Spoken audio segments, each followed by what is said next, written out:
Danny, you ready? Call meeting to order. Shelley, can you do the roll call, please? Yes, sir. Thank you, Mr. Mayor. 1, Councilman Rio is excused. District 2, Councilman District 4, Vice Mayor Stapleton. Here. District 5, Councilman Gonzalez. Here. District 6, Councilman Shipley. Here. Mayor Demaros. Here. We have a quorum, Mr. Mayor. Thank you, Shelley. Please join me in prayer. Eternal God, I pray that you bless us in this meeting. Lord, make your face shine on us and be gracious to us and give us the guidance as we enter into dialogue and make the decisions of our city. Lord, thank you for our city leaders and all our employees as they provide services to our residents. Continue to bless and protect them all. In God's name we pray. Amen. Jesse, can you lead us in the pledge? I pledge allegiance to the flag of the United States of America and to the republic for which it stands, one nation, under God, indivisible, with liberty and justice for all.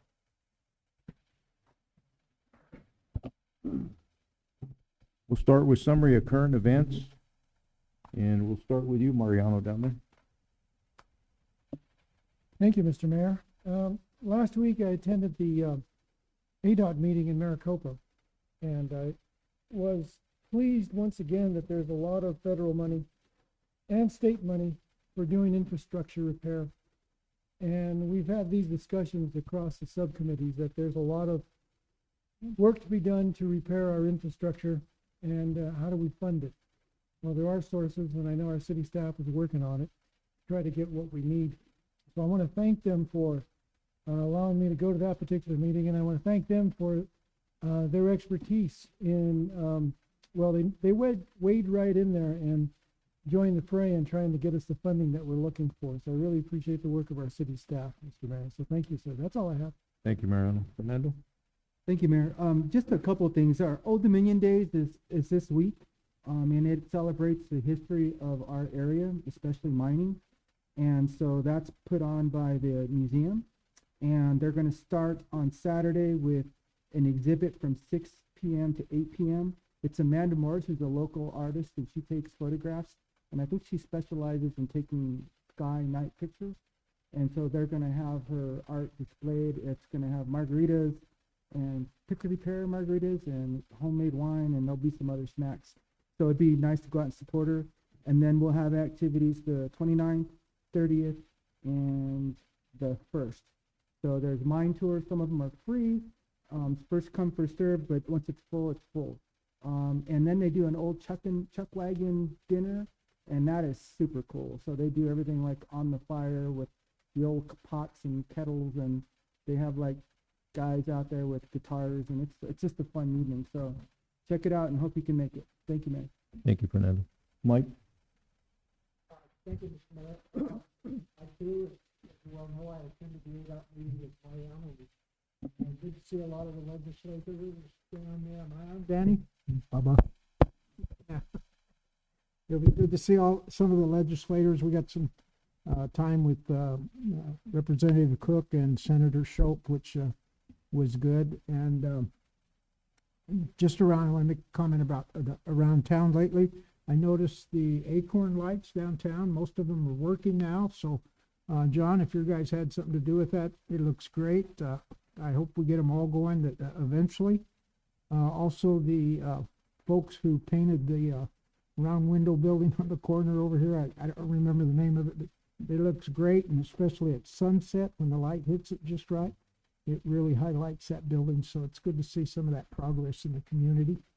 And then the other thing that I had this afternoon, my wife and I went out to see the aquatic center and see how that was going along, and we ran into a lady that was so excited, man. I thought she was jumped out of her shoes. She was so excited about what she's seen out there. She was real positive about what we're doing, and she was really glad to see it. Apparently she goes to Sholo because they've got one up there, and she says this is going to really shine for this community. So she was very pleased. And that's all, Mr. Mayor. Thank you, Mike. Jesse? Thank you, Mayor. I don't have anything. Mike? I just have a few things. First of all, I want to apologize for missing the meeting 2 weeks ago. So thank you. And then a reminder, we have the State of the City address this Thursday. Mayor Gamel is going to do that 5:30, correct? Yeah, the event starts at 5:30. I will do my address at 6. 6 o'clock. And then there's going to be, I heard 3 hot dogs. 3 hot dogs and live music. We'll have. A Meadow and Imagine. Yeah. So if you can make it, that'd be a good night to get out and check out the mayor's address. And then First Friday is coming up. I thought it was this Friday, so for me it's following Friday, right? Mhm. Yeah, and that's homecoming too, right? Yeah. So it's going to be really cool. There's going to be a lot of people downtown. So again, if you can make it, definitely go to that. And then I want to commend everybody that was involved in the lights in the park. John, you and your crew up there did all that. And the generators are no longer here, and we have all the lights. And I tell you what, that park gets used all the time. So when I came in this evening, there had to be 40 people out there having a good time.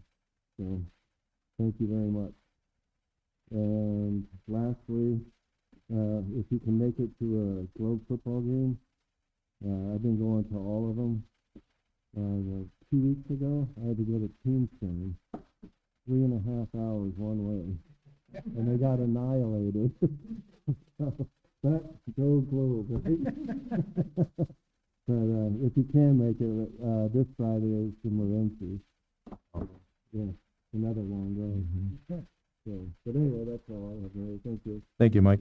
First of all, I want to thank Councilman Mike Pastor for filling in for me at the Rural Transportation Conference down there and doing I was supposed to do a presentation on the sidewalk project, extension project from Jess Hayes to the college. It's a $1.3 million request, and I heard Mike did an excellent job with it. I appreciate it very much. I wasn't able to make it.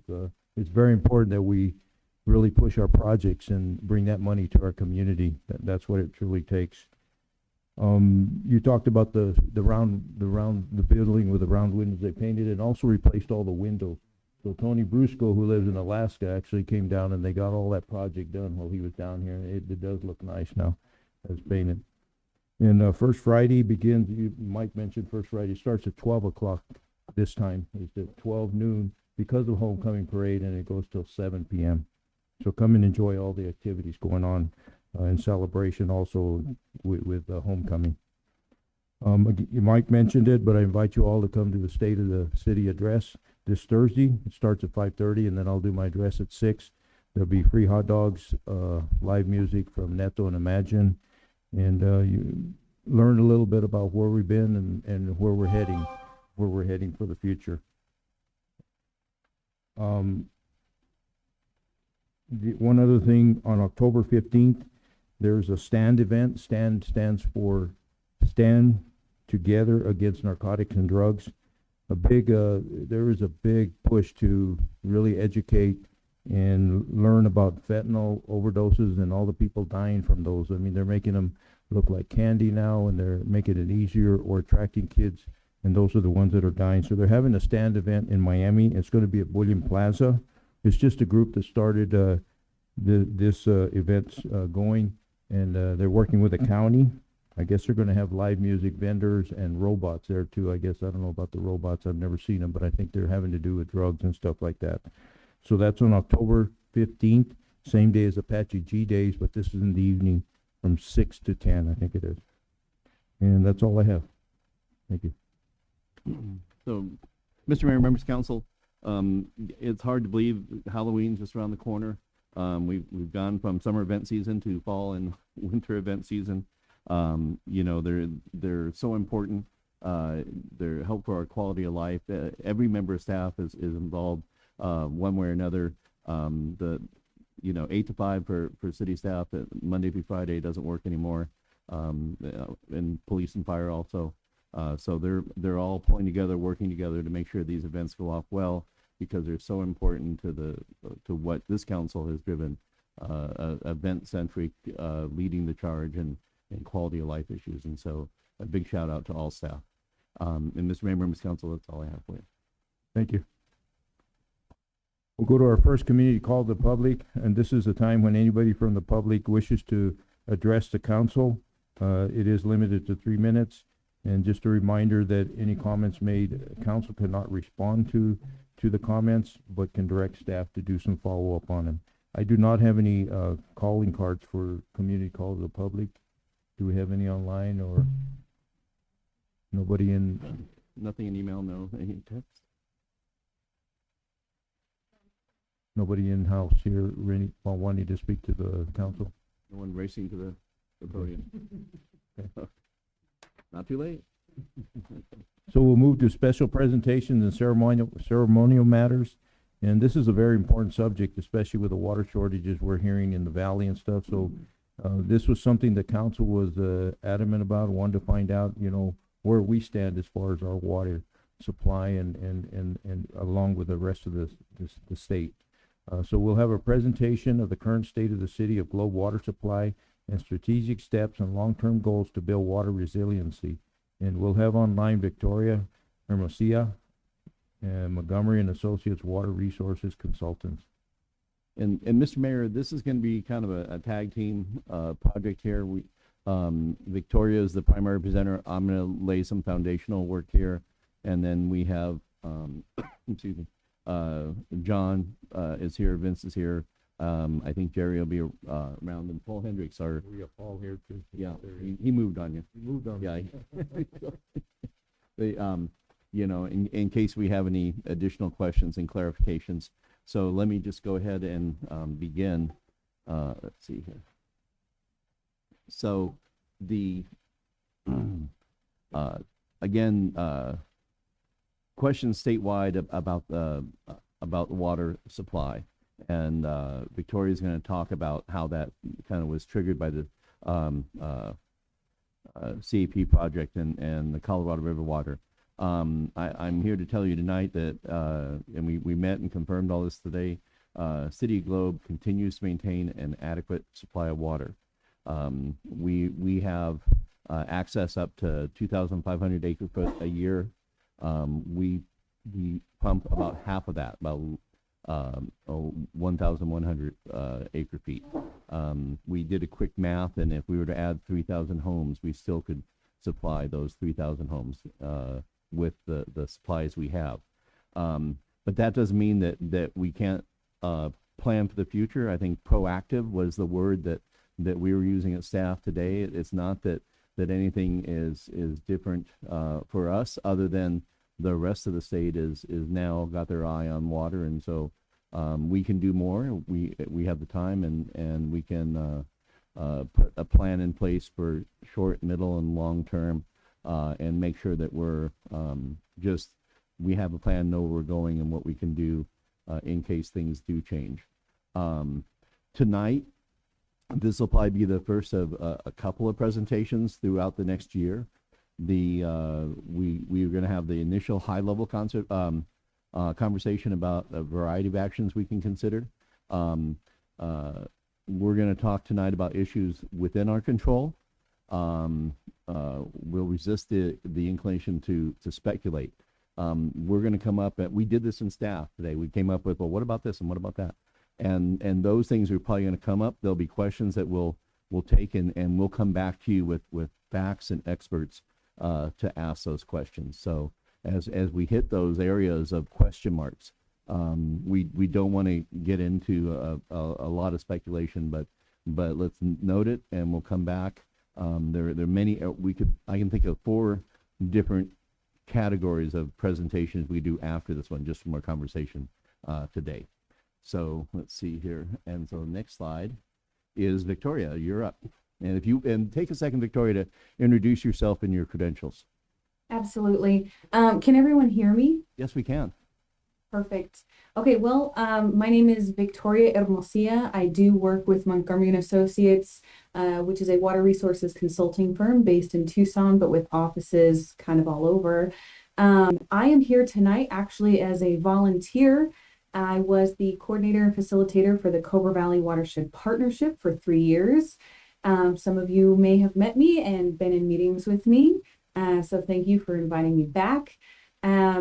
I have all of my education in hydrology and hydrogeology. I also have a certificate of water policy. Everything I do is all water all the time. So that's why I'm here. I, of course, loved working in the Globe Miami area. With the Watershed Partnership, I had the opportunity to write a watershed restoration and action plan, which is available on the Cobra Valley Watershed Partnership website and is accessible to anybody who wants it. So today we're just going to talk about globe-specific things and a few of the slides that we went over today. So yeah, if you want to pull up those slides again, we'll start with water in Arizona. Just going to go over really high level to the best of my ability. Central Arizona water, statewide impact, the Cobra Valley Watershed Partnership, and the Globe water supply. Next slide, please. And, I'm going to go through the... Victoria, do you want to give a quick, you're going to talk about CAP. Okay, good. Never mind. Yeah. So I'm going to go through these slides pretty quick. If you have further questions for me, I'm happy to answer them. But most of this is just broad general information for you. So of course, we know a lot is happening with the Colorado River. The 2 images that I have up on this slide, the image on the left is a really nice graphical representation of Hoover Dam with sort of the current water elevation behind Hoover Dam. It's actually just a little bit higher than what is shown right there, but not by much. And the Tier 2 shortage that was declared by Bureau of Reclamation, that is based on a 24-month study that the Bureau of Reclamation conducts every single year so that they know how to predict the next year, and with their prediction, how all of the users on the Colorado River system need to respond. So this 24-month study shows where they are anticipating being over the next 24 months. And the red dashed line, that is, I believe, the Tier 2 elevation.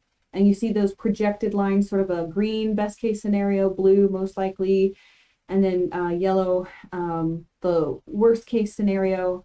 And so, you know, we're not going to be able to recover a lot in the Colorado River system. So this is just to kind of explain that the Tier 2 shortage comes from predictive modeling that Bureau of Reclamation does. And Bureau of Reclamation is basically the manager on the Colorado River. Next slide, please.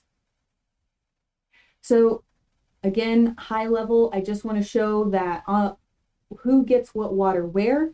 The state of Arizona is a junior user, and the state of Arizona is entitled to 2.8 million acre feet of Colorado River water.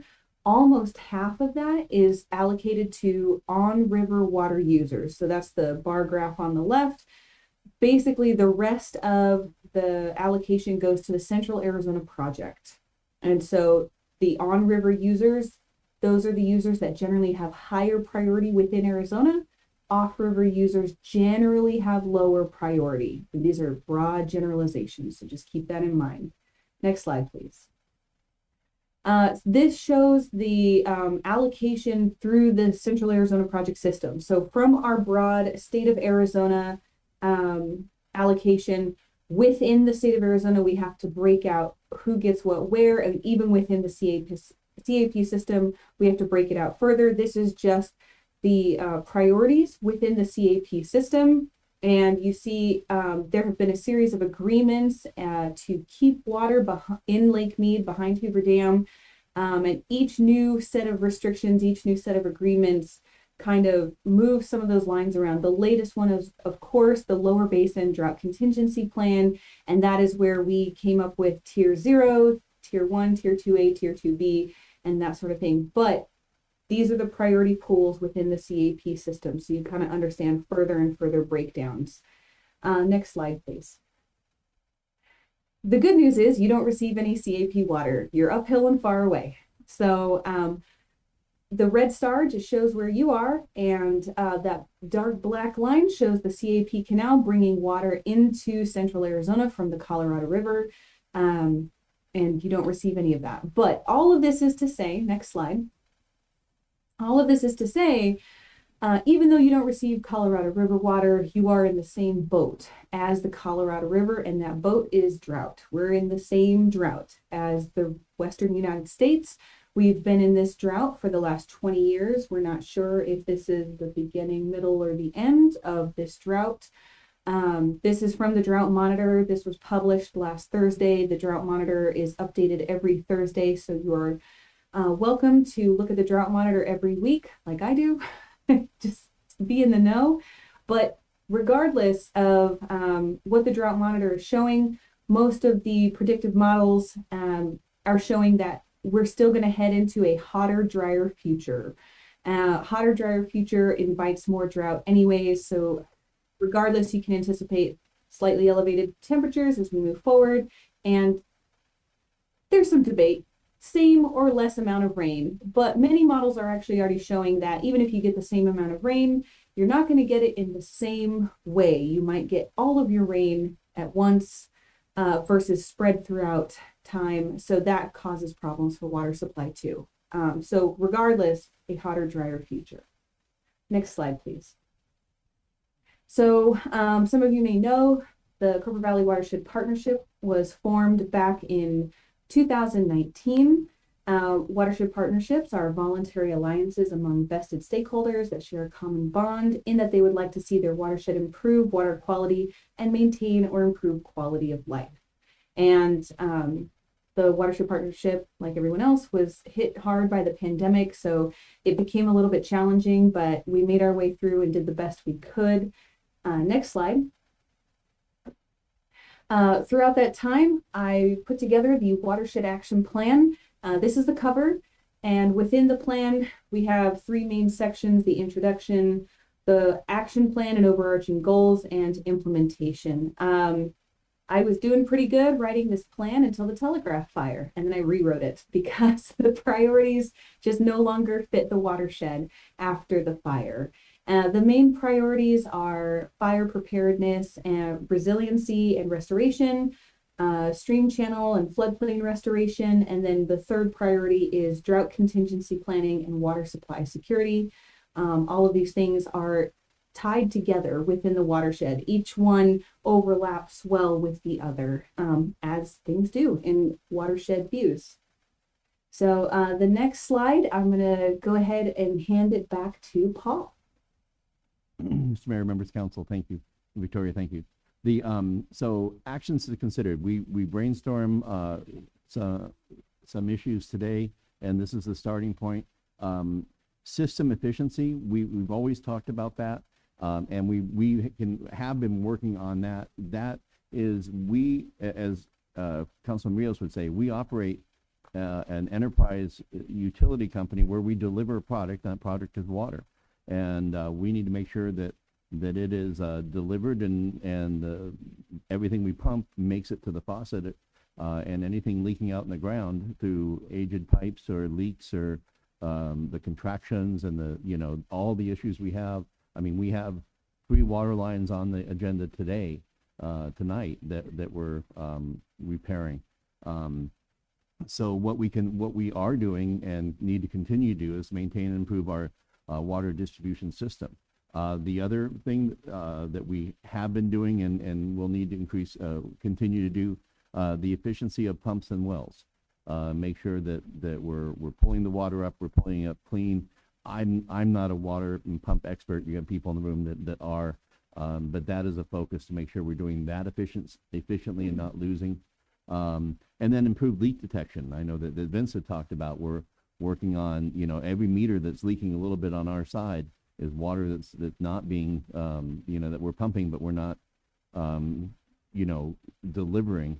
And so not only just the big picture maintaining the plumbing, but looking for those leaks and fixing those, because, the big leaks are pretty obvious. The little ones are the ones that, gee, why is there always grass growing right there? So that's on our radar. That's something that your staff is doing right now already. Reduce consumption. This is something that I think is the low-hanging fruit for us to do in the next year. We've already been talking about updating Globe's city building codes. We are on 2003. We plan to take the plunge and go all the way up to 2021. When we go up to those newer codes, there's a whole lot of water conservation, efficiency, low flow toilets, and different things that we can do to make sure that we're up to the modern standards. It's 20 years of science and improvements that we need to make sure that new construction and is being built at a standard that is not wasteful of water. And this is something that we haven't gotten there. We hadn't made it a priority. I think now is a good time. It's already been on our radar. Make that the priority now. Review. One of the other things we talked about: review retention requirements, retention of water when people build. The more buildings we have coming in, the more concrete that's laid, is less absorption. This one gets into pretty technical. This would be a P&Z thing in our requirements. I'm not going to say much more than that, but it's an area that identified that we need to look at probably with Dana and make sure that the more you have, the more concrete and buildings you have, the more you're going to deflect that water from going back into the ground and going somewhere else. The third one, voluntary compliance and education. Arizona Water is doing this. We need to do more of this and let people know that that drip costs you money and costs the city that water. Any leaky faucets. Just the idea, the amount. Some of the campaigns that say the amount of water that will go down into the sewer system needlessly from a leaky faucet is tremendous. And then conservation assistance.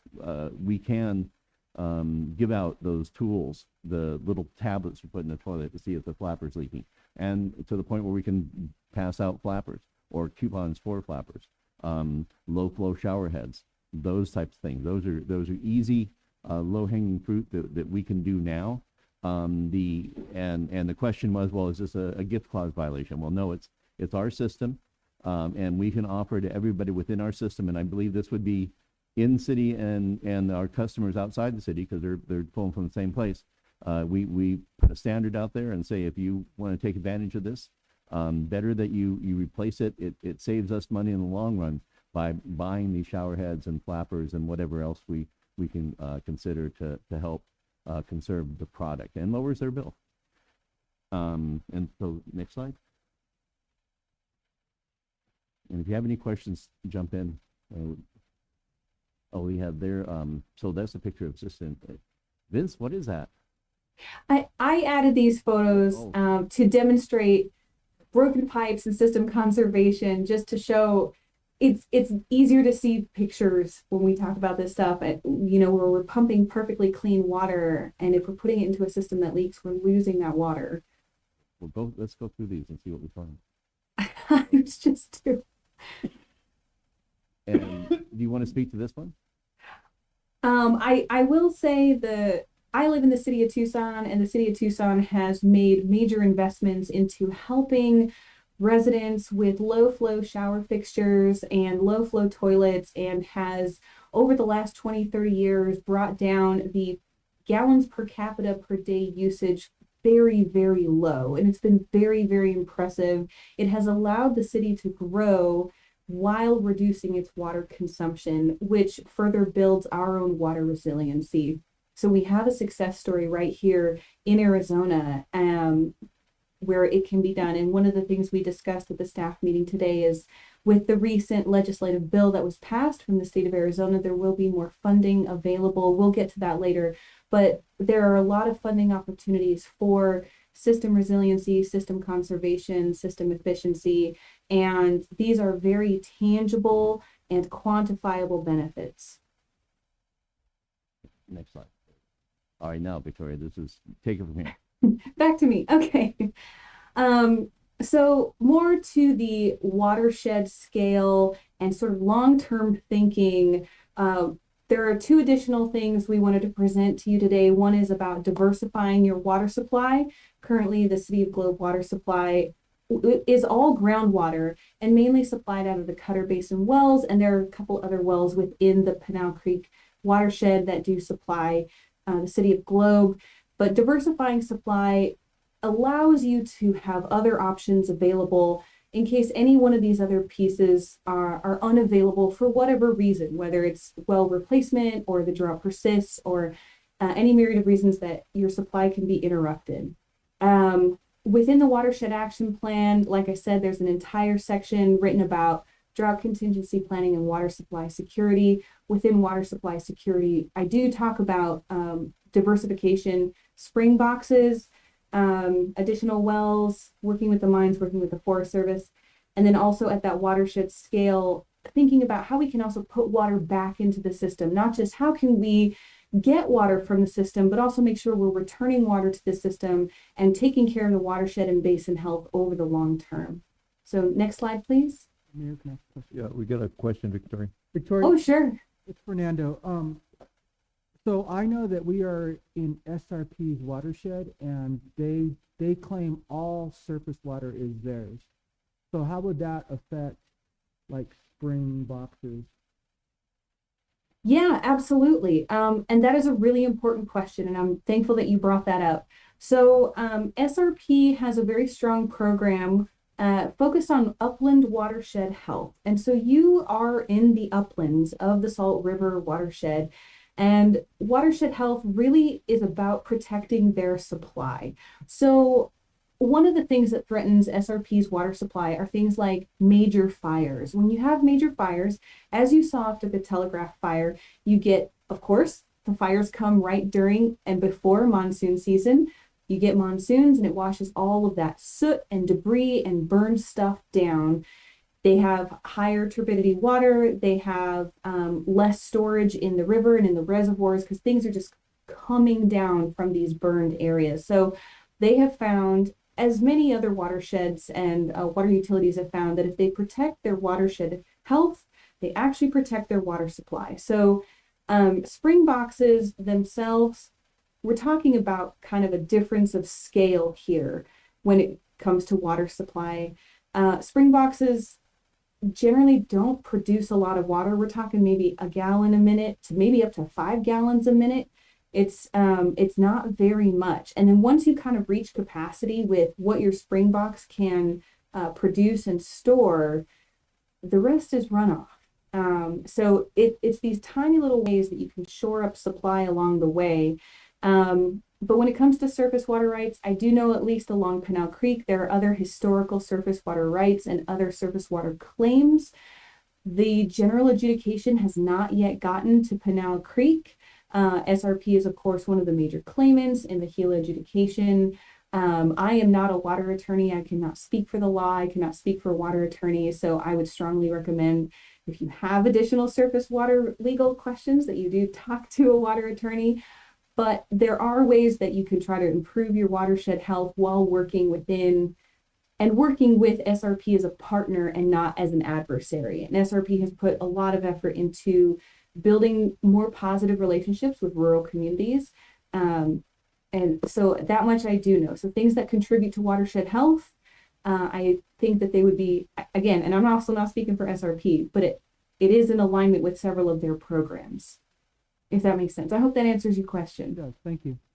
Okay. Victoria, I have a question also. You Yeah. have a line item on there about working with the mines.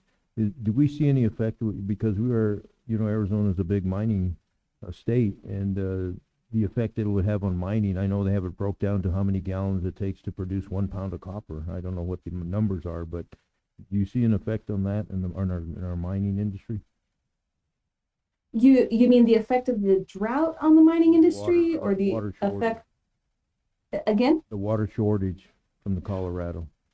Sure. Yeah. I mean, where there's drought, everyone is impacted. We do know how many gallons it takes to produce a pound of copper, and I do not know what that is, but it's more than one to produce a pound of copper.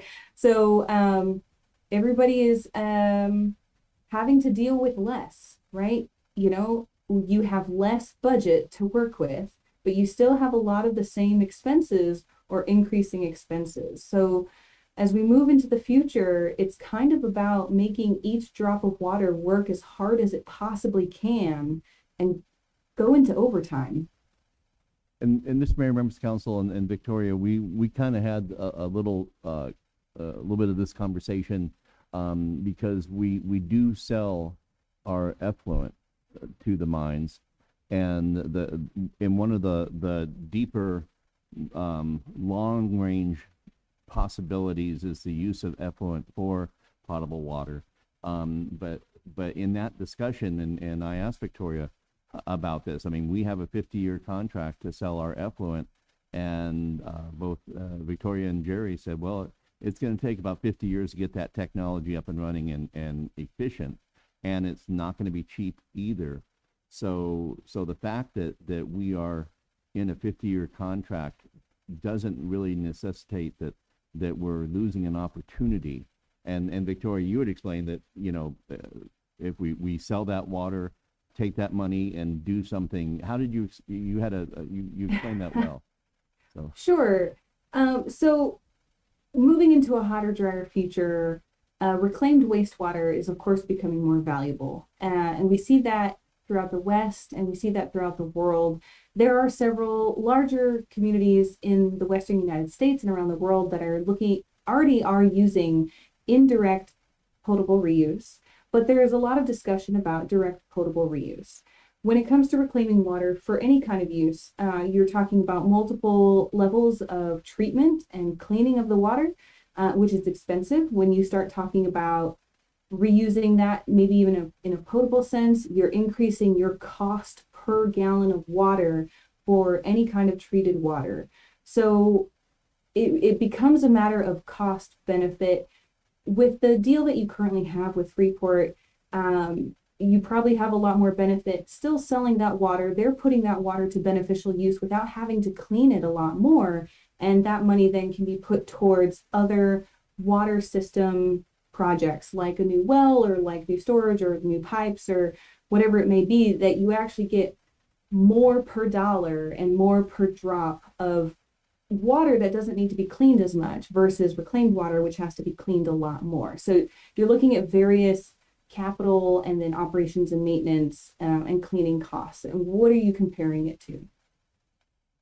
And so, Mr. Mayor, members of council, I mean, the message is if we have not, made a bad choice in our current, contract to sell our effluent to Freeport, and in 50 years we can take another look at that. But right now it is producing revenue for the system and our supply. And Mayor, I think that's kind of where you were going. Yeah, because referring a little bit to the effluent and everything also, but that also goes with also upgrading and maintaining our wastewater treatment plant to be able to be used, I guess. I don't know how they classify the water, but Right. yeah. And we're working with the mines, and if the mines want to like I say, they're looking for an A plus. They're going to help us to achieve that A plus. So, So a 50-year contract, when did it start? 2016, I think is when we re-upped it. 16, 17. Yeah.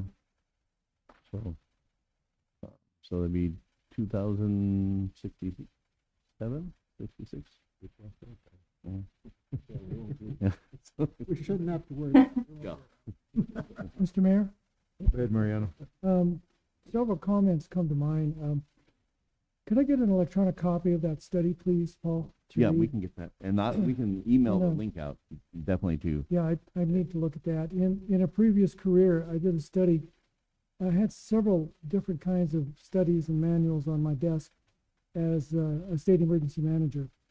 And a couple of the subjects that come up that I see here and in the last year have to do with resiliency, which is a hot topic when I left and retired from state emergency management. The ability to see into the future, to adjust your operations and look at the environment around you and plan accordingly makes you a better responder when you do have a major disaster, whatever kind it may be. And in Arizona, we have several shining examples of successful water operation projects, and the city of Tucson is one of them. I'm sure if we tapped into the League of Cities and Towns, we would find best practices available to look at and how we could apply them to the city of Globe. And what we've been looking at and what's on the agenda tonight is a 100-year-old system of water operations. I'm not downgrading the past, I'm just saying it's 100 years old. And we just went through a repair down the road here on our sewer system, and it was an eye-opener. And John, I know you could tell us all about that horror story, but the point is, this study and other studies are pointing the way for us to be prepared for the future. If we take heed of what we're able to glean from these studies and other activities, we can apply them in our programs that we use to study and go after the grants that we need to do this repair of our potable water systems and our sewer systems. It behooves us now to call this a planning moment and to look at everything we can and bring all this knowledge to bear and be very efficient in what we need to do in our strategic planning to prepare for the future. Even though we don't have, what's that called, a dog in the fight for water rights in Arizona, we'd better be ready to shift gears and shift capacities or agreements in order to survive into the future. These are questions that we should be looking at now.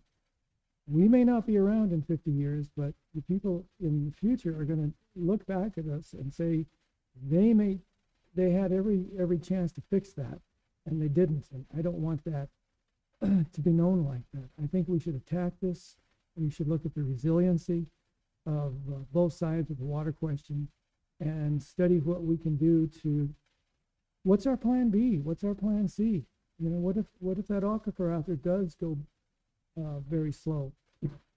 What is our plan B? And we need to study that and be ready for that. At the same time, fixing our operations, fixing potable water as well as effluent and water treatment systems, and making them as efficient as possible. So it's a lot of work, but I guess its time has come. And as a state emergency planner, I would always look at a region's capability to recover after a major disaster. How fast can they bring the electricity online?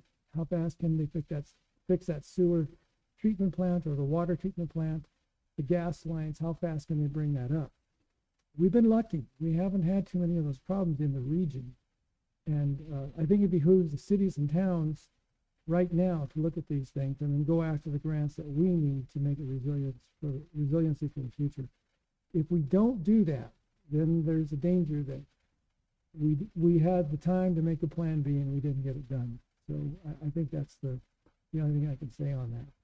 Fortunately, there's a lot of grants out there. And fortunately, we've just come to know there's a lot of money out there for these kinds of projects. So it behooves us to go after it. That's all I have, Mr. Mayor. Thank you, Ron. Great. I do have a couple more slides. Yeah, go for it. So next slide after this one here.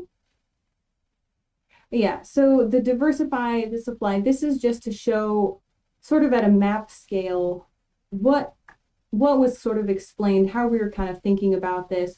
This map is actually from the Cobra Valley Watershed Handbook, which was published in 2018 by the Water Resource Center.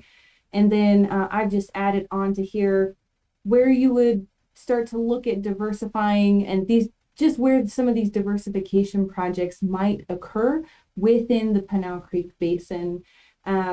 With first, production wells or working with the mines or working in the uplands areas, but ways that you can try to utilize a little bit more of your watershed to work with you. Next slide, please.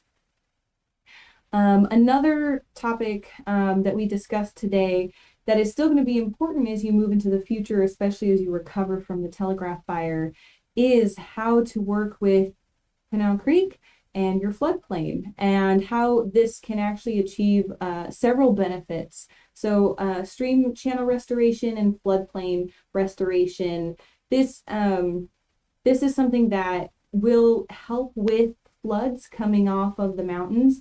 And what I show here, this is just sort of a general figure of a stream and a watershed. You have the stream coming down. What I really liked about this figure is it has a narrow band. You see there with yellow, a narrow band of stream channel sediments, and then outside that you have this darker brown. And this is somewhat representative of the system that you have now. Pinal Creek, the sediments that underlie Pinal Creek are alluvial sediments. They're unconsolidated. They're pretty coarse.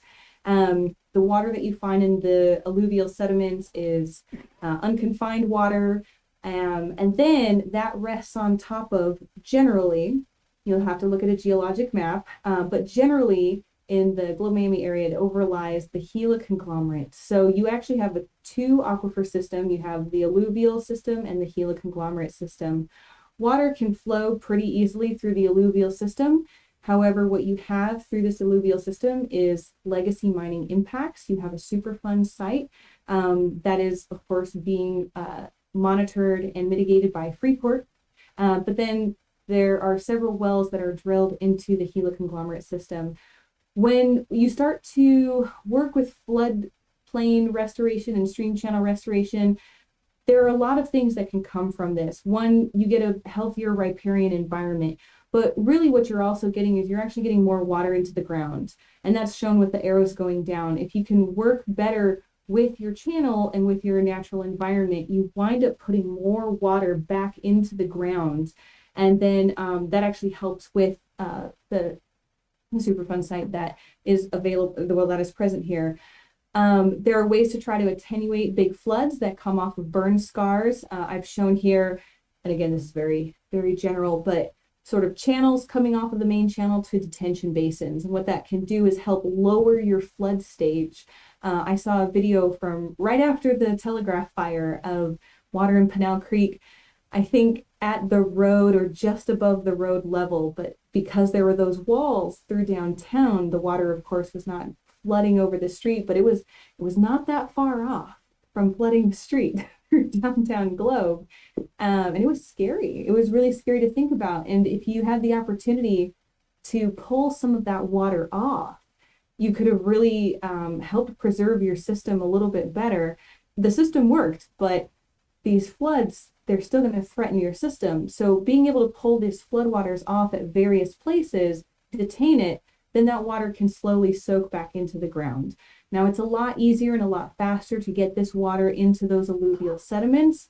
It does take a lot longer for that water then to infiltrate down and recharge the Gila conglomerate.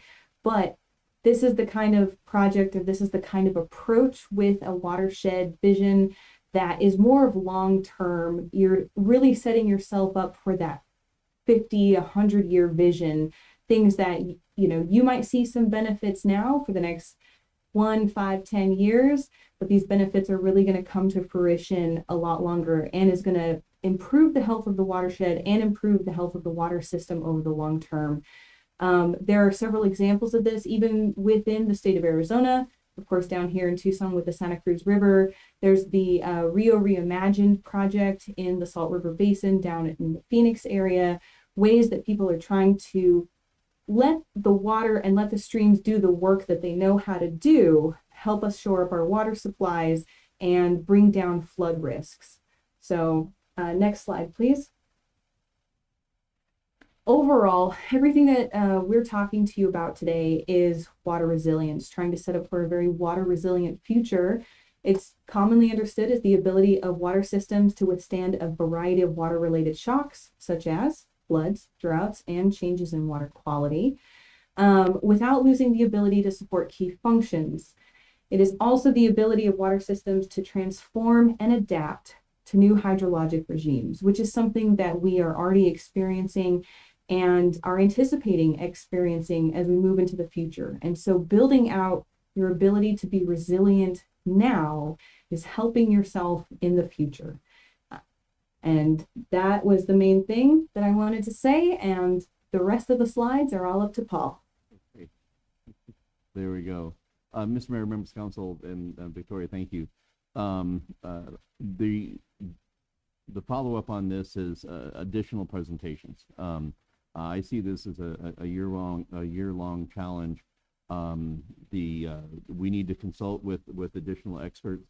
We need to research some unanswered questions that we had internally, and you may be having in your head. Looking for the funding opportunities, and as to Councilman Gonzalez's point that he made, it would be good. I believe, I will tell you that your staff for the past 10 years that I know of has been doing the right things to set us up for a water future.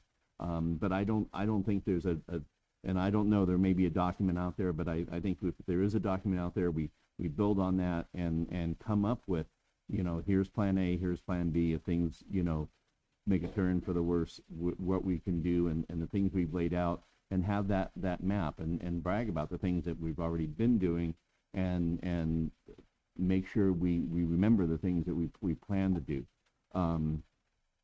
So I think that's really, really important, that we do this through the process. Just in thinking about future presentations, number one, we were already planning on a presentation, I think that Melissa had connected with from someone from U of A about the water and the fire and what we talked about the way that those two damage the ecosystem.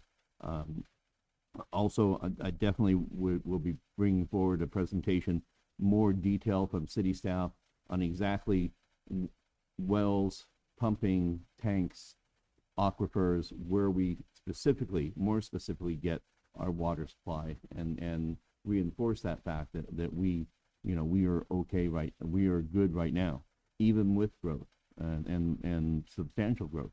But I want to have a more technical conversation, but a public one, so people understand that. I think there's a question that we came up with water rights, and I won't go any further than that, but we need to come back and explain, where those, what we know and what we have to look for. Another U.S. Forest Service, Victoria talked a lot about how Adam is such a good partner for us with the being here locally, and so with forestry, the water comes off those hills that are maintained by the government. I think a presentation and show him that council is ready to partner and be on board with this. And the last one, I really think we need to, and may not be in a public meeting for this format, sit down with Stan Gibson. Mayor Gibson has been advocating, water and the importance of water. I think it would be a good time to do something I've always wanted to do, and let's debrief him on some of the things that he's come and he's spoken to you individually, and he has ideas. And I think it's a good time to capture that historic record that he has from his experiences, and make sure that we get that continuity. So those are some of the presentations that I think we have coming up in the future, and we can talk about in the format, but I think those are important. And if you want the last slide, and I'd love to hear from individual council members where you're at and what you think is the most important, and kind of help staff prioritize what you're thinking and where we need to go. Okay. Good. Sorry, I'm a water geek. Stan created a water committee. He put me on it and sent me to everything there was to know about water. Okay, so okay, well then. But there were a couple things that we looked at. One was to tier water, so that you would have what a basic family, you figure out what your average household is and what they would need, and then you basically set the low rate at that level. But then once they start going to a higher consumption amount, that higher amount costs more money. So if the guy who wants to have this green, acre lot with trees and grass and have a park, he's then going to start paying more money for water. So that was one Tiered thing. fees. And then one of the other things that we looked at was there were rules against gray water usage on your own property. And first you could do it, then you couldn't do it. So I think that's something that we could look at, like your gray water coming from your shower or your laundry machine going out to water your grass. The other question was water harvesting on your own property. Then there was questions about whether or not that would affect the watershed and whether or not it would be legal.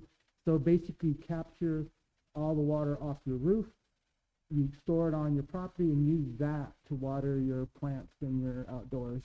And it's pretty much, it's not quite, but it's almost a gallon per square foot of roof. So if you have 1 inch of rain and you have a 2,000 square foot roof, it's about 2,000 gallons that you get. So it can build up pretty fast. Building codes, we looked at building codes, but one of the issues with building codes is when you adopt the new ones, yes, there's a lot of good stuff in there about water and preserving water, but then there was other parts of the code that seemed hard for our area to meet.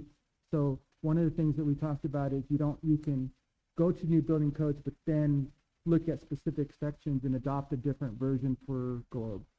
So if we don't like the commercial section because of this is too onerous, then we could just say we take the 2021 minus this one. So I have a few questions. So Cutter Aquifer. So I know that we have 2,500 acre feet a year that we are legally allowed to pump. We never use that much. We use about half that much. But I know that the levels were dropping, but it seemed like they weren't dropping very fast. So we were getting recharge from somewhere. Is that still the case? Or is that aquifer still dropping? And while you're coming up, I know that go ahead. But we also had several wells that were on this side. We have one here at the city. Yep. We have one out in the canyon. And I think there might be a couple others that are city wells that we stopped using.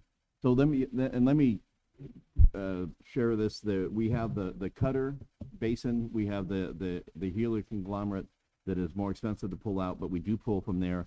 And then we have the what I call the high aquifer, that is that one that has an arsenic issue, but we still have rights to, and we talked about those 3 today. That's the Aliso wells, right? What's that? That's the Aliso wells. Right? I didn't have a name. Is that correct? That's correct. Yeah. Okay. So I'll pitch it to Paul here. Thank you very much, Mr. Mayor, Council.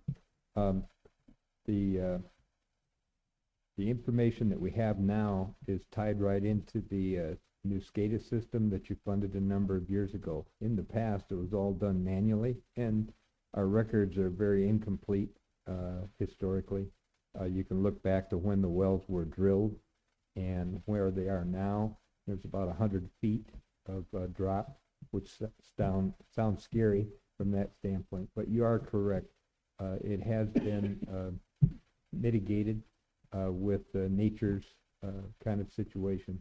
Also, the city has been pretty responsive and progressive in spending a lot of money putting new water lines in. I was just showing a chart to Vincent that I got from the American Water Works Association, and that chart indicates that a 1/16 inch hole, that's 60 pounds per square inch, which is not uncommon in our water pressure in our system, in a year will leak 300,000 gallons of water. So when you think about your toilet running, which happens, a leaky toilet is, if it's 24/7, you don't fix it all year, it's 262,000 gallons. So some of these things that can be done are under our control, need to be done. But the good thing now is that we have a continuous monitor on well drawdown. that helps us with efficiency. So if we're not pumping a lot, and yet we're getting a drawdown, we know that the casing is plugging, but the water's still there, it just can't get through. And so you've got a good team working on it, and your support will really help us move forward. And as Victoria indicated, and Councilman Gonzalez, there's a lot of money out there right now. It's in the news, and this is the opportunity to get it. Yeah. And one other fact that that we already have in place is when we monitor the billing, if there's a anomaly, if someone all of a sudden 1 month is, you know, spending twice 3/4, we do a notification to let them know, hey, your bill is up, and you may have to check, see what's going on. So people just aren't obliviously paying their bill and not realizing that there's something going on. That helps a lot too. So I don't know if we hit all of the answers to your questions. Well, I know we're gonna bring this back. Yeah, we are gonna bring it back. So, and like I say, we're going to, of course, we're going to tackle both the low-hanging fruit, but the most economically effective options first. We will save the more expensive options as we go, but we need to know what they are. We need to know when things are going badly for the options that we have. When the prices go up, the next tier, do we hit the pumping the more expensive water, or treating the arsenic in the water, and timing that? And that would be part of this plan that I believe that we need to put together. So we have triggers and marks that say, okay, if this happens, then we need to start getting ready for this action, or if it hits this price or something like that. So we're thinking that way. Any questions, comments? I want to confer with Fernando also, is we need to be proactive in moving forward with a plan. This conversation can't end here. You know, like Mariano said, we don't want to be known as the ones that didn't do something when we had the opportunity to do it. So I really think that we need to go after the funding, like Victoria said, is out there, and not only for our infrastructure, but for our residents to be able to upgrade or help them out in their own residents to be able to stop the leaks. No, there are lots of city models that we can adopt. We have the capacity to educate and alert, and I think that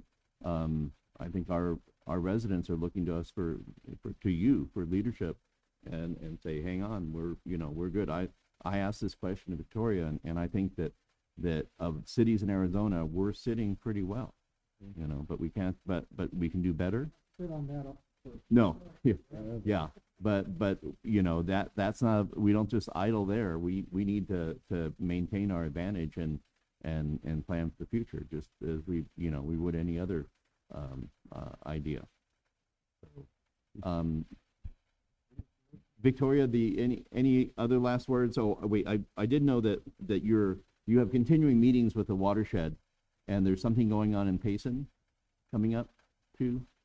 Oh, well, my contract ran out, so I'm not aware of what's going on in Payson right now. No, I'm not sure. But no, in as much as I can, try to continue to provide support and information through a volunteer capacity. Of course, I really loved working with everybody within the city of Globe and the town of Miami and at, Gila County. Everybody has just been really lovely to work with. And so it is my pleasure to try to show up as much as I can and provide as much as support as I am able to. So, but I would encourage you all to continue to talk to one another, talk to your neighbors, and engage with other people in leadership to come up with really good collaborative solutions. Coming together and finding good coordination, you actually can get pretty far. And that is where you find successful water stories in Arizona, in the West. You find that people have come together, they've talked, and they've worked together really well. And it can be hard, but it can be very fruitful. Thank you. And Mr. Mayor, members of council, one of the other events or things we can do is have a council meeting with the watershed board members, those stakeholders in the local forum. And also it is AAED who is hosting a water forum in Payson on November 16th from 11 to 2 p.m. and we'll get more information out about that. So, and then I wanted to, John, Vince, Paul, you had a chance, anything we missed that you think you guys would like to add in before we go?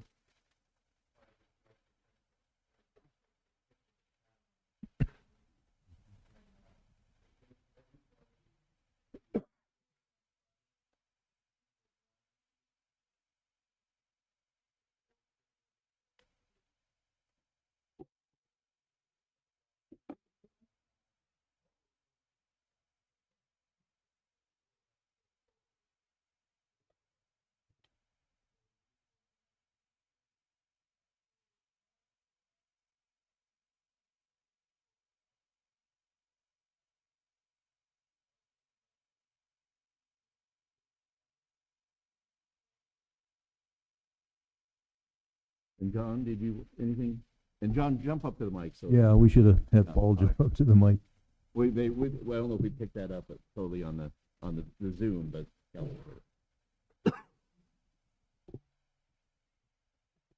Good evening, Mayor and Council. I'm just gonna echo really quick, kind of what everybody's already touched base on, but like Mayor mentioned, I wrote it down here, we lead by example.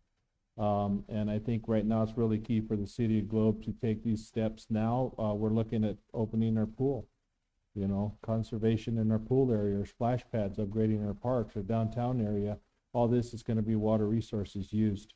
We've made consider efforts, you know, in the sewer plant where we reduce as far as the maintenance and cleanup, and that's reduced the water, not only the power consumption, but all the water usage. You know, even with our coming up mayor's address to the city, Jody rounded up some old flyers and stuff we put together with Vince, and we're putting out to the public, and now's the time to start. You know, so we're actually starting as early as Thursday to start passing out flyers. Some stuff that we've taken in the past, well, we're just bringing that forward and moving forward with it. And like I said, we should lead by example, and I think it's important. And thank you for the support. Thank you, John. John, thank you. Do have just one comment back for Victoria. Victoria, I know it was great working with your group for the last couple of years, and I know you guys were under a grant and that funding ran out. Has there any movement? I know you did a presentation with the county that somebody would take a lead role to keep these meetings going and the talks going countywide? Not to my knowledge presently. You know, Sandy Palmer and I did work together with Ashley Hollinger to apply for continued funding. However, when we put in for that continued funding, it was sort of a very competitive year, and there are a lot of people throughout the Western United States trying to do the exact same thing that you're doing here, and they only had so much money, and we didn't quite make the cut. I did present my summary of actions and a summary of the Watershed Action Plan to the Gila County Board of Supervisors, encouraging them to take this on at a county level to lead from the front. I have not heard anything back from them, but it seemed like they had very positive reception. I do know it takes time to build up the capacity to try to enact something like that.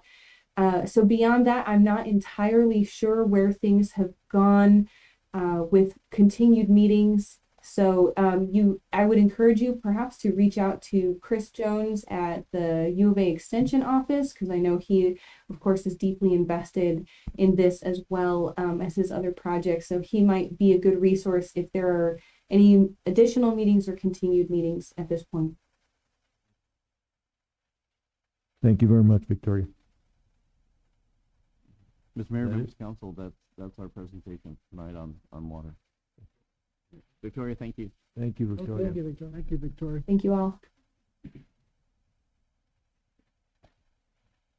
Next, we'll go to the consent calendar, and matters listed on the consent calendar are considered to be routine and will be enacted by one motion and one vote. Public hearing items are designated with an asterisk. Prior to consideration of the consent agenda, the mayor will ask whether any member of the public wishes to remove a public hearing item for separate consideration. Members of the council and or staff may also remove any item for separate consideration. Item A, consideration of waiver of section 2-4-10A prior discussion rule to allow action on the balance of the consent agenda. Accounts payable, $454,689.88. consideration of approval of council minutes, September 13th, 2022 council minutes. And item 3 is consideration to approve Douglas Schugert for the Historic Preservation Advisory Committee.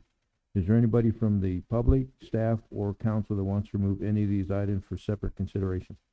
Mayor, I'd like to remove item A1. Okay. And Mr. Mayor, I'd also like to remove, it would be A3. Mr. Schugert is in the audience, and so we can pull that and address him directly. Mayor, I'll move to approve item 4A2.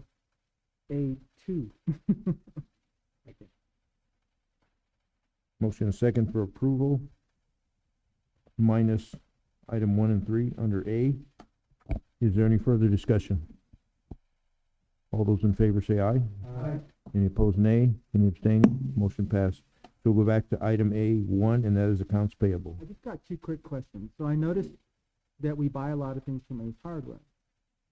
But have we set up a tax exempt account so that we're not paying taxes on those purchases? Because they add up every month. And every time I go in there, I see somebody from the city trying to get something. So I'm just wondering if we've done that. There's an application. I know we're tax exempt. So that might be something, if we haven't already done it, that we can do. Yep. Mr. Mayor, members of council, Councilman Shipley, let me follow up with that and find out. Okay. And then the I other don't know off the question top is, of my head. I was looking at our power bills, Mhm. and I know the streetlights is a big one, and then all the other ones just kind of make sense, but then there's another one that's $24,000 a month, and I'm like, okay, what other one is $24,000 a month? I'm thinking it must be a sewer plant, but I know we have solar panels up there, so I thought it would be less. And I don't need my answer tonight, I'm just curious. Okay. Yeah, the other one was like 27,000 a month, and that was streetlights, but yeah, 24,000 a month, I'm like, man, we need to do something. We could be out there riding our bicycles and generating energy. That's it. So if I would move to approve item A1. Motion and second for approval, item A1. Any further discussion? All those in favor say aye. Aye. Any opposed, nay. Any abstaining? Motion passed. So we'll go to item A3. Paul? Okay, and Shelley, I'm gonna kick it to you, because this is your baby. So, Well, thank you, Mr. Mayor. I just wanted to point out that we have Mr. Schugert in our audience tonight, that he's asked us to stand up, and he's graciously offered to serve on our Historic Preservation Advisory Committee. Mr. Schugert was a member of our Citizens Academy, oh, and a graduate, so I just wanted to recognize him. Thank you.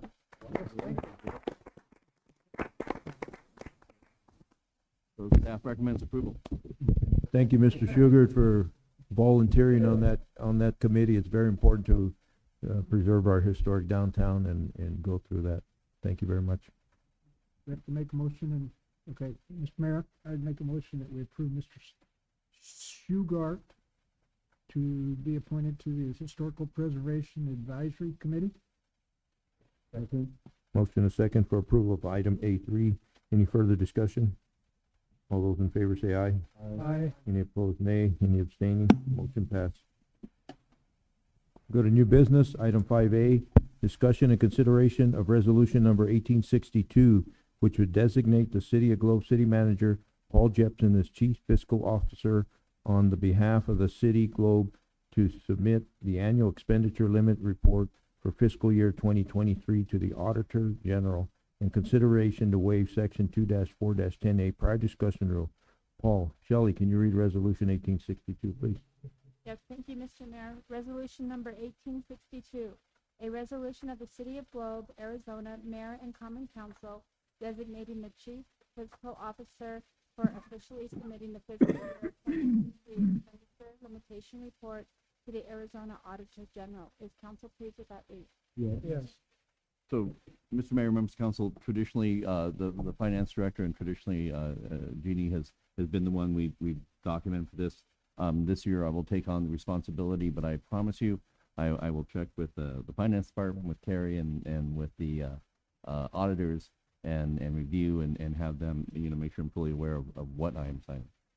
Okay. I was wondering if you were qualified. Yeah. I'm qualified to take the responsibility. Okay. And I know before I sign anything, I'm going to ask some questions. But no, we've actually, Carrie Cottrell has done a great job with the audit. She worked through that while we were doing the budget.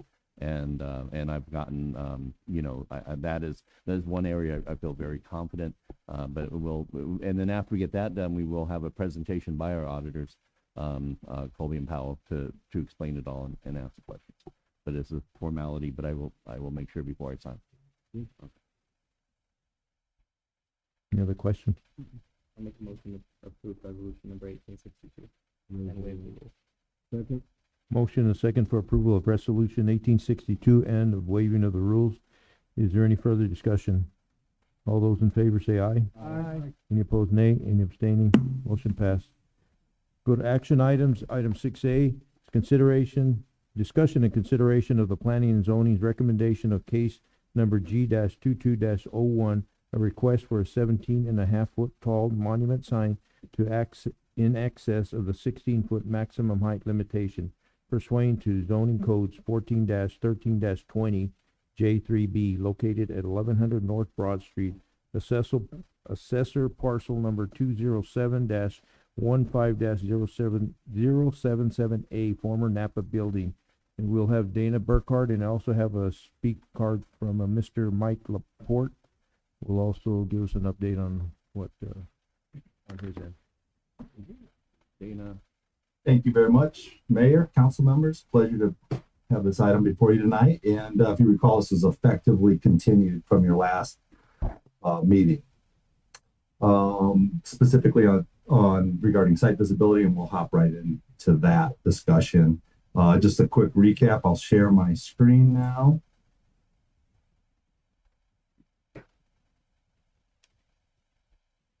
Excellent. Again, this request is to allow the additional 1.5 foot height over 16 feet maximum on a monument sign for the subject property. That is the monument sign that we're discussing. And again, it's this some of this architectural and projection, as well as that portion of that nameplate on top. So as mentioned at our last meeting, Councilman Shipley and other council members noted, site visibility can be a concern at times. I think we were mostly focused on the northmost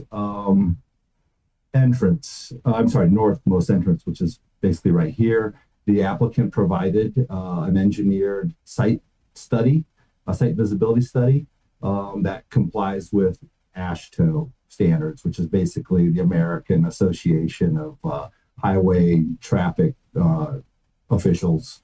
It's effectively, they have a green book that is kind of the building code of highways, if you will, though it's not necessarily a code like that, but it's what we use to determine site visibility and other plethora of traffic design elements. That said, this is very difficult to see. All these blue lines are the multiple different site visibility locations, and I'll just hop right into and show you quickly a blow up of that so you can kind of gauge it a little better. So AASHTO dictates, okay, this is where a person will be. It's literally dimensions based on the width of the drive aisle and where a car would sit. And then also based on the design speed of the roadway. So here in this location, it's 35 miles an hour. And I think it turns 35 miles an hour from 40, a couple thousand feet north of this site.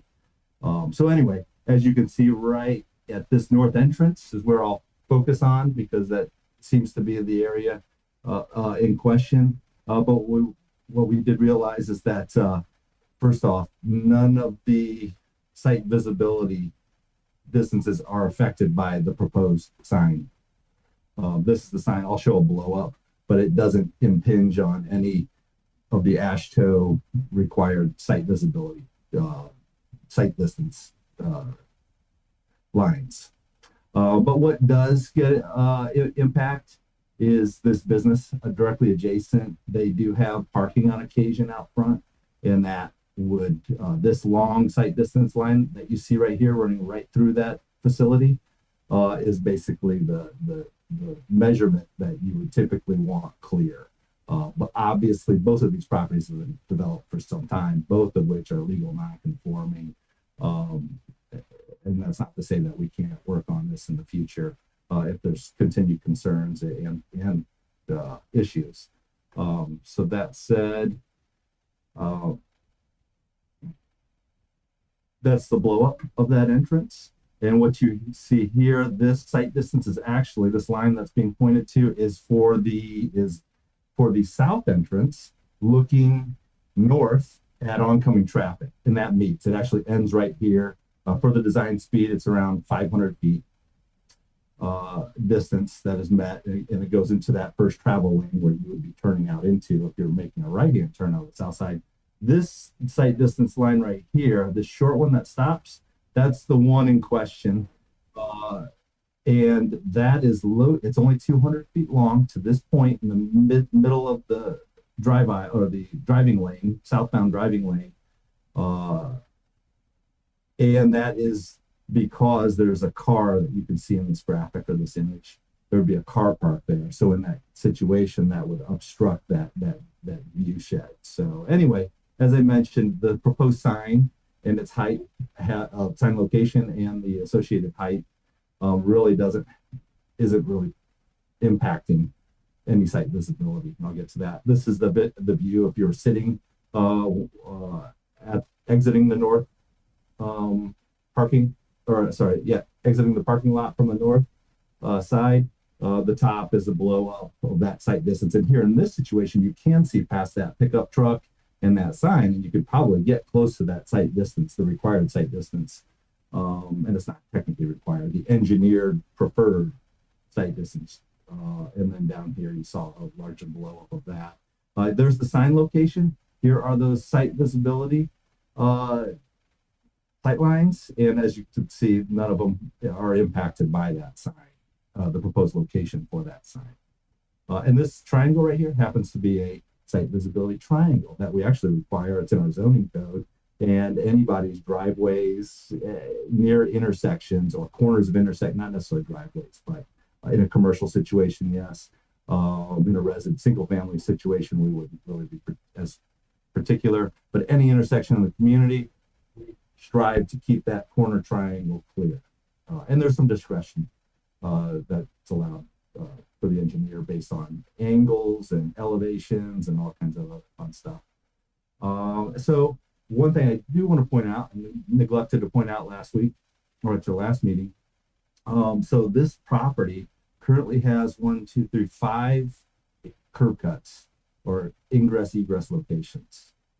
The proposed repaving, in addition to the landscape island along the frontage, will delete the three middle curb cuts. So this would be the north entrance. Here is your south entrance. These 3 in the middle would no longer be accessible. And that inherently, obviously, reduces the opportunity for traffic conflict by more than double, given that they're all used equally. So anyway, that is a good positive. It should be a better traffic condition and situation after paving and everything is improved. That said, Planning and Zoning Commission, as you know, unanimously recommend council approve that additional 1.5 foot of height on that monument sign. And while we were doing this investigation, I did notice a freestanding sign that was constructed not too long ago there at the south entrance. And we would like to also add a condition to remove any unpermitted signage from the property with your approval. That said, I'm happy to respond to any questions you have. Any questions for Dana? No. Dana, I think the height wasn't really a concern. It was more the location, maybe a setback. And so I'll invite Mr. Laporte up if you want to update us on any discussions you've had. I'm sorry, Mayor, I didn't fully understand that question. Can you ask it again? Yeah, no, I was inviting Mr. Laporte up to the mic to for his update. Thank you for inviting me back, Mr. Mayor and Council, and thank you, Dana, for such a thorough presentation. Appreciate our conversation about this. We reaffirm the necessity to ensure the safety of pedestrians and vehicular traffic. It is not uncommon conversation nor a requirement when we present freestanding ground-mounted monument signs, especially something like this. After the owners had secured, pardon me for that, after the owners secured their engineer to prepare this exhibit, we were very pleased to know that our initial plans were in keeping with the safety requirements established by traffic requirements and I forget the name of that association, but that's kind of what establishes what these lines are, these visibility lines. After the last meeting, I drove back and forth several times on both north and south side of the property, and I was really scrutinizing all kinds of visible obstructions, looking for either signs, my particular interest, but buildings, fences, cars, anything else that might present a hazard. And I was pleased to see that very little, if any, was anything that I would raise concern for, notwithstanding the conversation that ensued last council meeting. I echo Dana's recommendation, and on behalf of the owners, ask for full support of this without having to relocate the sign further away from the street, but to leave it where it is currently proposed.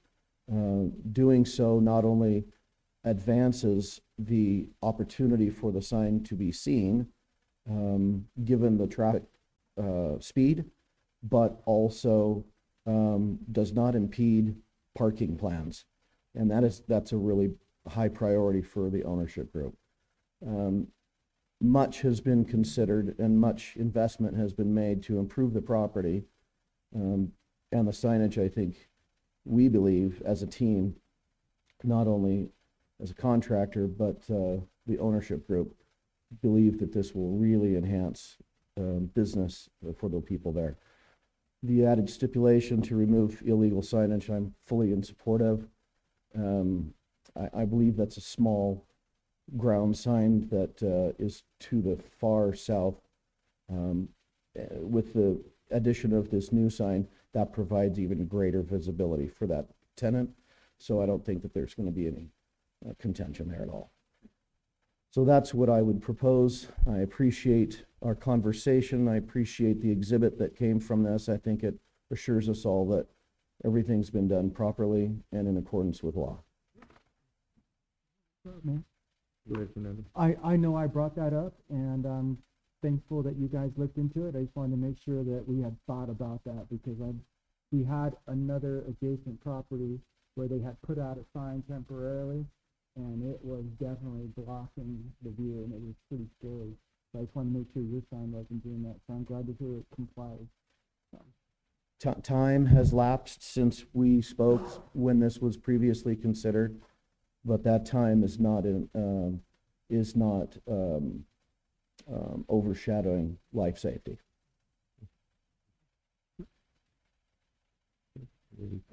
Question? Okay. Number D2201, and with the added stipulation, remove the illegal sign. Thank you. We have a motion and a second for approval of item 6A under action. Is there any further discussion? All those in favor say aye. Aye. Any opposed, nay. Any abstaining? Motion passed. Thank you. Thank you, Mr. LaPorte. Thank you, Mr. Mayor. Thank you, council. Thanks, Dana. Thank you. Thank you. Item B, consideration to approve resolution number 1860, adopting the August 2nd, 2022 primary election results. And that'll be Shelley presenting, and could you read resolution 1860, Shelley? Thank you, Mr. Mayor. Resolution number 1860, a resolution of the mayor and council of the city of Globe, Gila County, state of Arizona, declaring and adopting the results of the primary election held on August 2nd, 2022. Good evening, Mayor and Council. This is the final read of the canvass of the primary elections held in August. Results have not changed, so I still would like to congratulate incumbents Jeffrey Leatham, Mike Stapleton, Mariano Gonzalez, and Fernando Shipley to another term of office of City Council. Thank you. So we need to make a motion. Mr. Mayor, I'd make a motion that we approve resolution number 1860, adopting the August 2nd, 2022 primary election results as presented. Motion and second for approval of resolution number 1860. Any further discussion? All those in favor say aye. Aye. Any opposed, nay. Any abstaining? Motion passed. Item C, discussion and consideration to award contract number CS-2023-0014 to 4 for the Bailey Waterline Replacement Project in the amount of $78,298.56 plus an owner's contingency of $11,000, $744.78. The funds of $90,043.34 will come from the budget funds in account number 50-80-522200 Water Capital Outlay Construction and request to waive section 2-4-10A prior discussion rule. And who is presenting? Oh, there you are. Good evening, Mayor and Council. Coming tonight to ask for you guys to pass this this contract with HT4 out of Thatcher. During the bidding process, it was a long bidding process because we had some difficulties. We had to go out to bid again. We rebid it, got it correct, and part of the water conservation fixing these leaks. This one's a big pain for us, so great to get this one fixed. Wasn't this brought to us in the first read already, a while back? Yeah, this is action now. That was Do we need to waive the rules on this one? We have to waive the rules. Yeah. Wait, Oh, right, it's not the only time that it's been heard, so, okay, been heard previous. And this is budget amount under the CIP. Under CIP. Yeah, all three of the projects. So who is the owner contingency? Is that another property owner that's affected, or No, that's just in case it goes over budget and the project's out of so control. we are the owner? We're the owner. Okay, all right. I'm like, owner's contingency is somebody No. having to pitch in something? Okay. I thought it was one of those sewer ones that goes through somebody's property. I'm like, okay, No. all right. Well, then I would move to award contract number CS 2023-0014 to HT4. A motion second for approval of item C. Any further discussion? All those in favor say aye. Aye. Any opposed, nay. Any abstaining? Motion passed. Item D, discussion and consideration to award contract number CS-2023-0013 to HT4 for the Pascual Water Line Replacement Project in the amount of $59,092.43 plus an owner's contingency of $8,863.86. The funds of $67,956.29 will come from budgeted funds in account number 50-80-52200 Water Capital Outlay Construction. And again, requesting to waive 2-4-10A prior discussion. Good evening, Mayor and Council. This is 2 of 3 water lines, part of the water line replacement project we got going on. This is over on Pascual. I don't know if you guys know where that's at. So behind the pickle barrel off of Tebbs. We have quite a few water leaks over there. It's always been a pain in our butt over there. This will help reduce what Paul said, all the gallons of water every time. So again, I ask you guys to approve this contract so we can get it done with HT4. No other questions or comments, I motion to approve as read. Motion second for approval of item D. Any further discussion? All those in favor say aye. Aye. Any opposed, nay. Any abstaining? Motion passed. Item E, discussion and consideration to award contract number CS-2023-0015 to HT4 for the Dickinson Waterline Replacement Project in the amount of $93,500.88 plus an owner's contingency of $14,025.13. The funds of $107,526.01 will come from the budgeted funds in account number 50-80-52200 Water Capital Outlay Construction. And again, the request waiving 2-4-10A. Good evening, Mayor and Council. This is the last of the water lines that we're coming at you tonight with. Same thing, HD4 bid this project. They won it. This is out in the county out there by the college out there, Lloyd Franks area. It's an old HDPE line that's just wrecked. It's causing leaks monthly on us, so this is real high up on our priority. So. And Mr. Mayor, members of council, so Vince, these are very challenging lines that break off. Yes, They're very challenging. Very challenging. Vince, how come every time you come here, it costs us money? That's what I know, I'm sorry. Lots of money too. No, Vincent, because this line's in the county, this is a city water line though. Correct. It's our system. Mayor, I would move to approve contract number CS 2023-0015 to HT4. Thank you. Motion a second for approval of item E. Any further discussion? All those in favor say aye.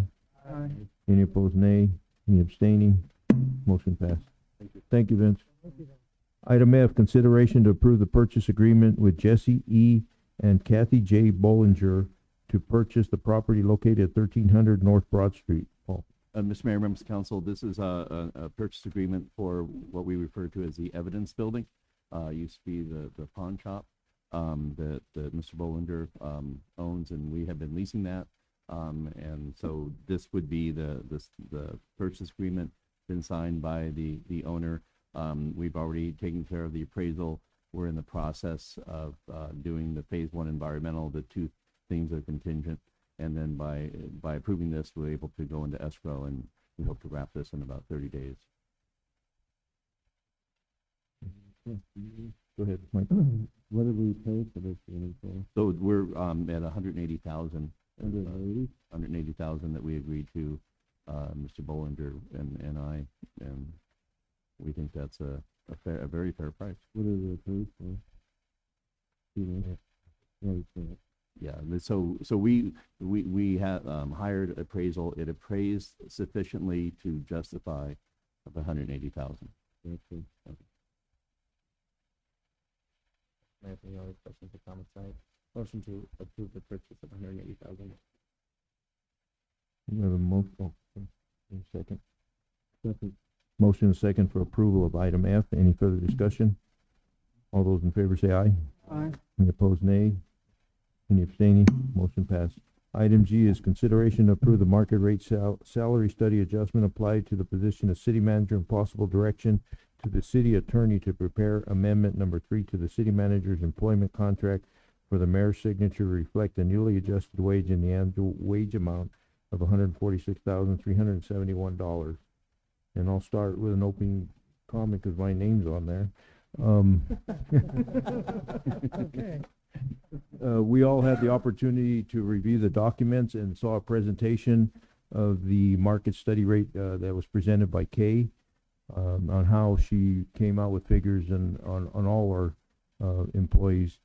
We also saw a presentation from our city manager on how he in turn applied it to our staff and all the employees, which is what was his responsibility to do as a city manager. And it is now our responsibility as council to go ahead and apply the market rate study by this council to the city manager's salary. So I open it up for any discussion or question. Mr. Mayor, if I might,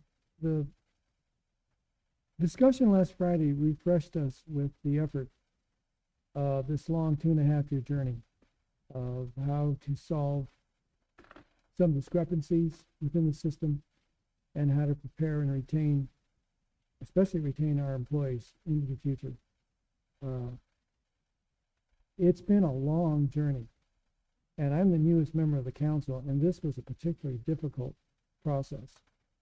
We were trying to correct a lot of items that needed to be taken care of and to try to retain our employees across the departments. And we have said that in our strategic plan meetings. How do we keep our employees? Well, here's one of them. And you add the benefits, and yes, that's another study and another discussion, but how do we keep our employees? How do we keep them happy? How do we keep them to want to be here, to stay here, to live here? This is it. This is the final step. Watch, fire, and police, first up, public works. And we through the mayor and through the city manager said, be patient with us. We'll try to solve this. We'll find the funding so that you will want to stay and work here. And that is our greatest resource. And I've said that before. We all know this. Our greatest resource is our employees. So we bit the bullet. We look for funding. We look for all of the things that we think that our employees need in order to continue doing their job and keep the high level of attitude and service that they bring to the city. So this is the final step. None of the salaries are on the top tier of our comparable cities and towns. We're not in the A group. We're just trying to get to parity, the middle of the road, the middle of the list. That's all we did this year. And yet it was very hard to get there. But it is enough, I think, for an employee to think twice about wanting to leave. You know, I've got great benefits. I've got the support of the council and the city manager and the department heads, whoever my supervisor is. And yet it's only middle of the list. Saw that list last Friday and I wasn't appalled, but it took a lot of work just to get there. And so we're aligned for the future. We have everything aligned so we can springboard into the future with the benefits and the pay that our employees, we think, is attractive enough to keep them here. We will have other discussions. We have other variables coming at us in the next couple of years with the state legislature on funding. And that battle is there, and it's another one. But today, right now, we at least got here. And so we're in the middle of the group.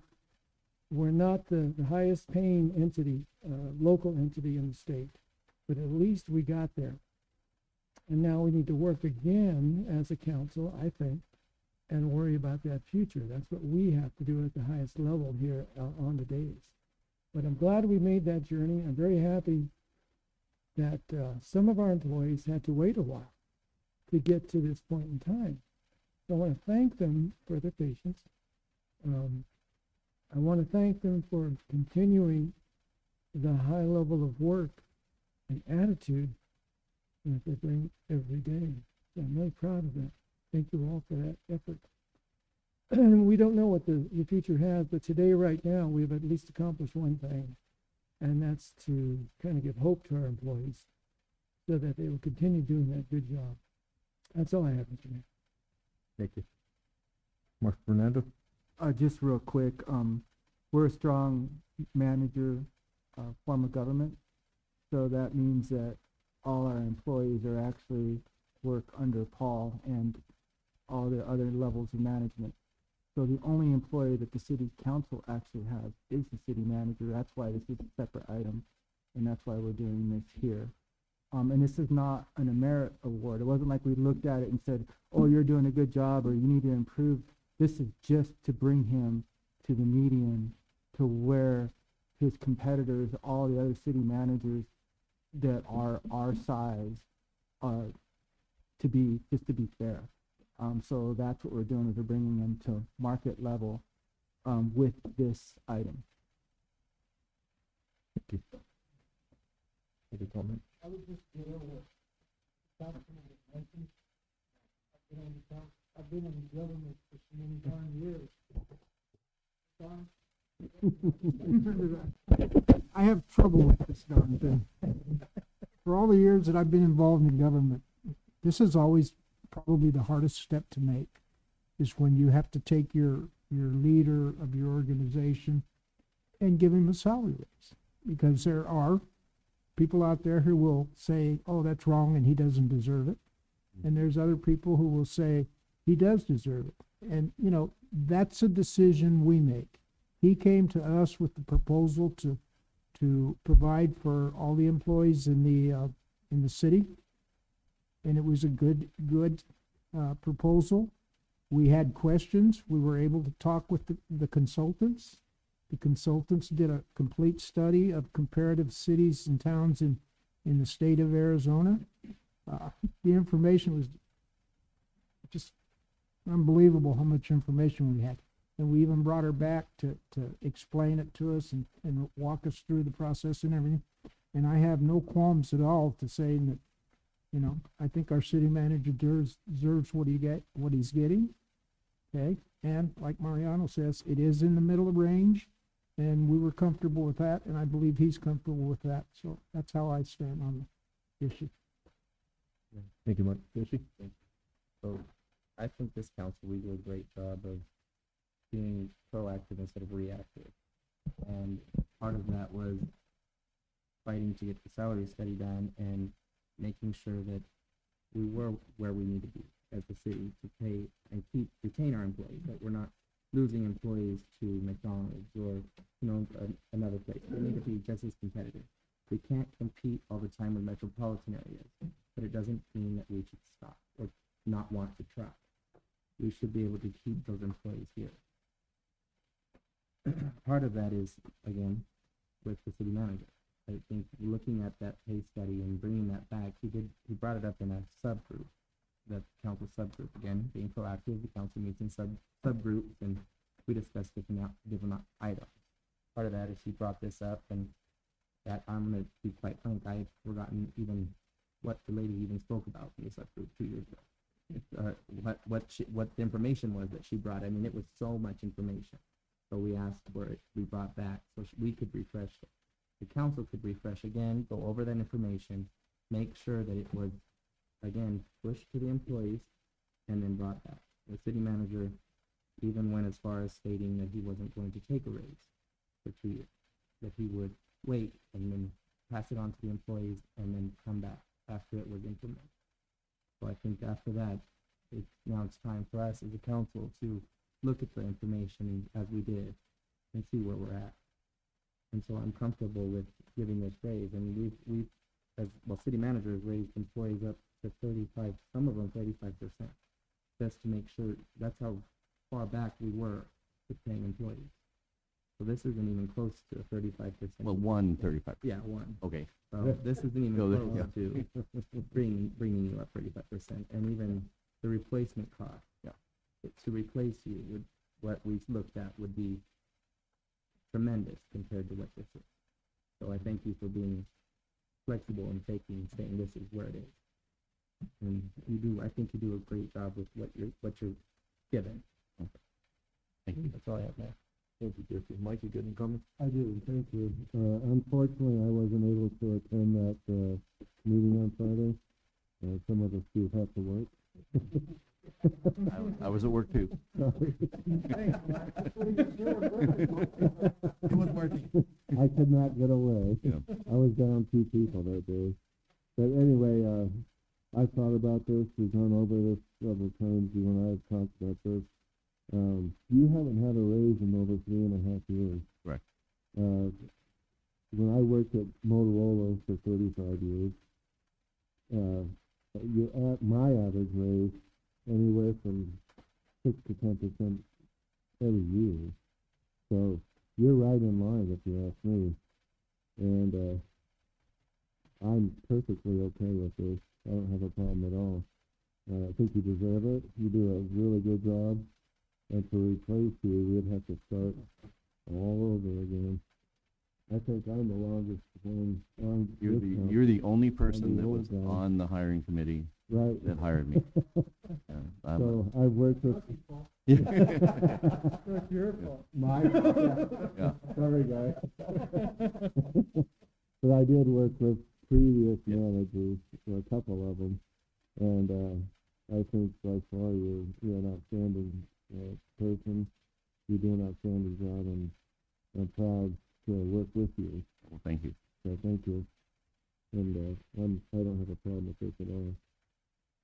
Thank you, Paul. Thank you. Thanks, Mayor. Thank you, Mike. Yeah, my comment is that, I think this is long coming, having this study done again. I know working for the city, we've done past, salary studies, and we've only looked at parts of our employees getting raises. And this encompassed all our employees, 100%, that we're able to hopefully bring them up to a competitive salary with this market rate study. Like it was stated, we're not the highest, but we have competition out there. And I hope our employees understand that we value them. We truly value them and all they do. They're one of our greatest assets. We listened to how it was applied. I think we all felt that it was fairly distributed by the city manager, by Paul, to all our employees. And I hope they appreciate that. I truly do. Because it's not a partial raise for just some people, but it's for all of them.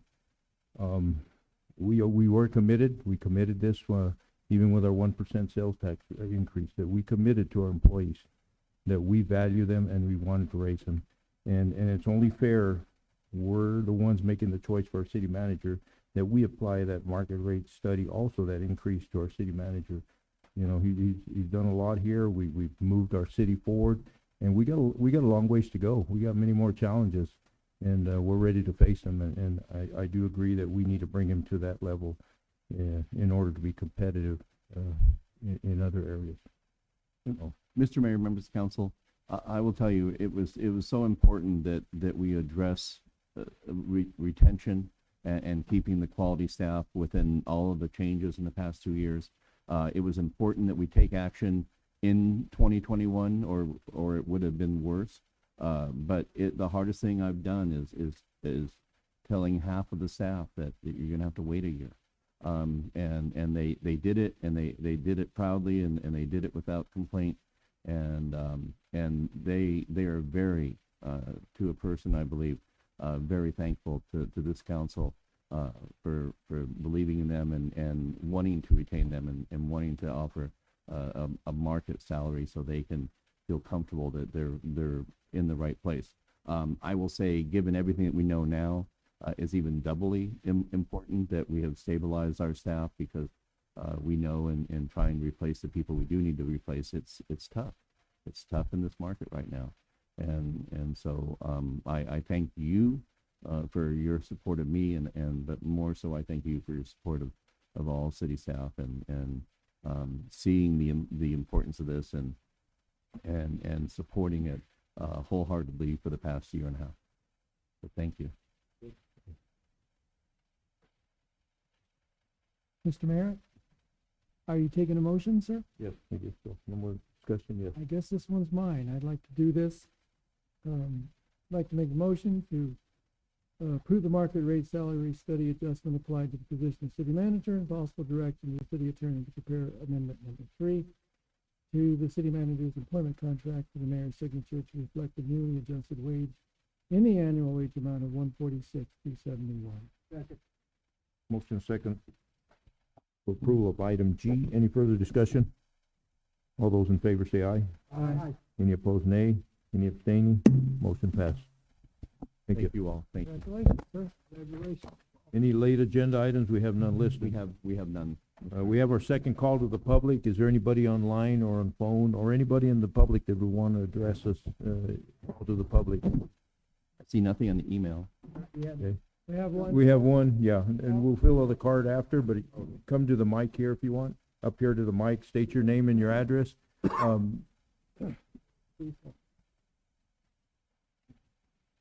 Mr. Dennis.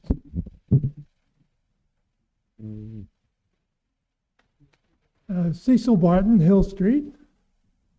Gentlemen, we have a nice little city, and part of it is taking care of each other and being considerate.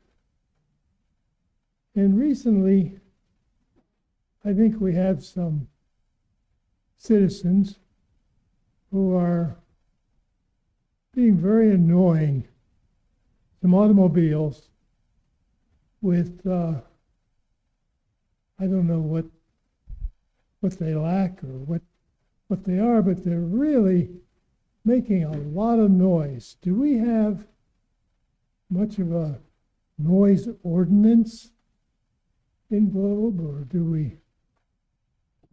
Mr. Cecil, on call to the public, we cannot respond to you, but we can direct our staff, our city manager, or to get you that answer for that, okay? And we're talking about loud vehicles? Yeah, and I'm not talking about, for instance, the big trucks on Ash. They have, once in a while, they use that braking system. I'm not talking about that. I'm talking about residential. They come down Hill Street, I know, near me, and it's just very, very inconsiderate. You know, I may sound like, well, I just want to see if anything can be done. You know, I called Mike once on a barking dog, but but this is to me, this is big time. First of all, it's hard for me to understand why you would want that kind of noise from your, because you have to live with it. You're driving the damn thing. Okay, I've said enough. Thank you. Mr. Cecil, and I think if you get with our police chief, Dale Walters, he's back there and he'll discuss it with you. All right, great. Good to see you, Cecil. Anybody else online or phone? All right. So we go to work group report, and we have 3 of them. We have quality of life, public safety, and financial sustainability. Any updates? I know we got the information. And Mr. Mayor, members of council, so we have a recap of the topics discussed, and I would say that if any of the council members who were not in any of these and wanted to had any questions about these topics, this would be your chance to ask those council members who were to share their thoughts. And these work groups are informational only. They are designed to help give staff ideas of how we can better address council priorities, and to a point shorten the meeting, because we get a lot of the low-hanging fruit questions answered.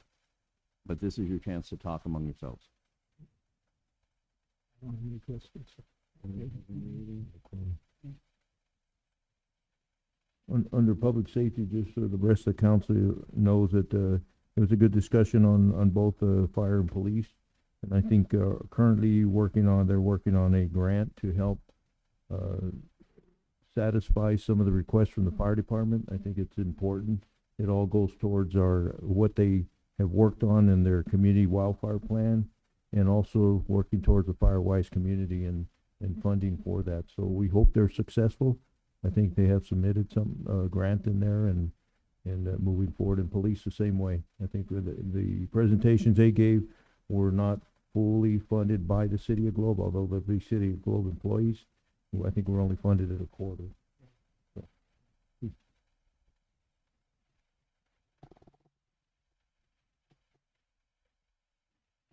And so this is, if anybody sees anything that that they want to find out more about, if not, then it's just a matter of information to council and a chance for information sharing.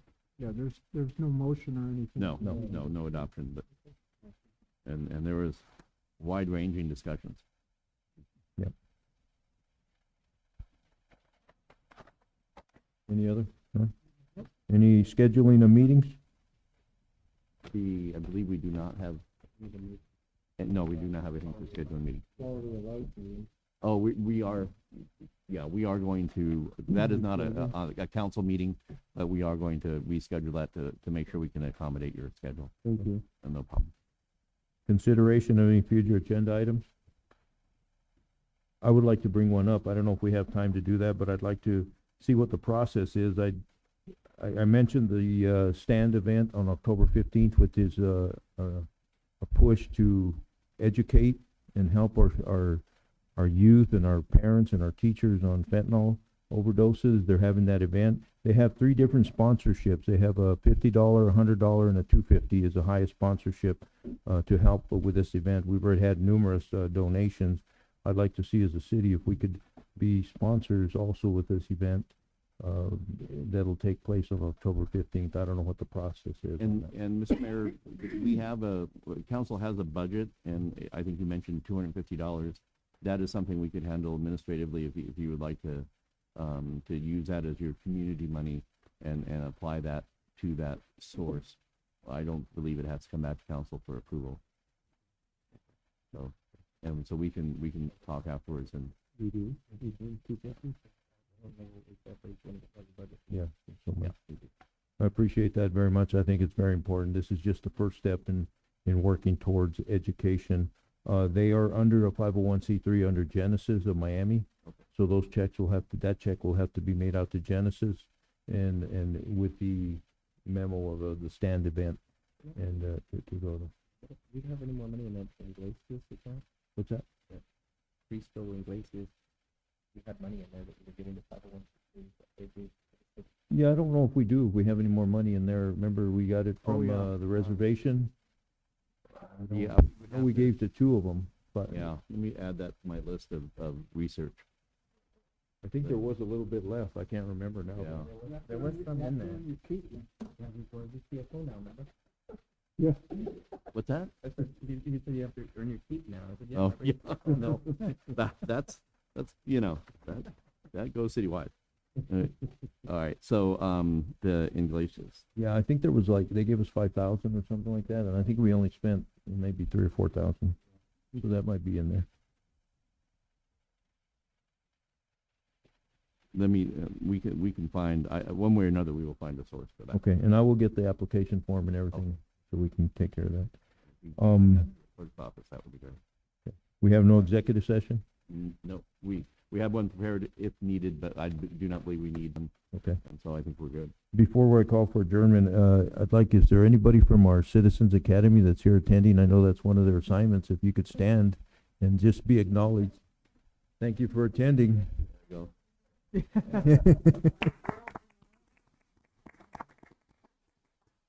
Now I'll call for the question adjournment. Nay. Motion second to adjourn. All those in favor say aye. Aye. Any opposed, nay. Meeting adjourned. Thank you for attending.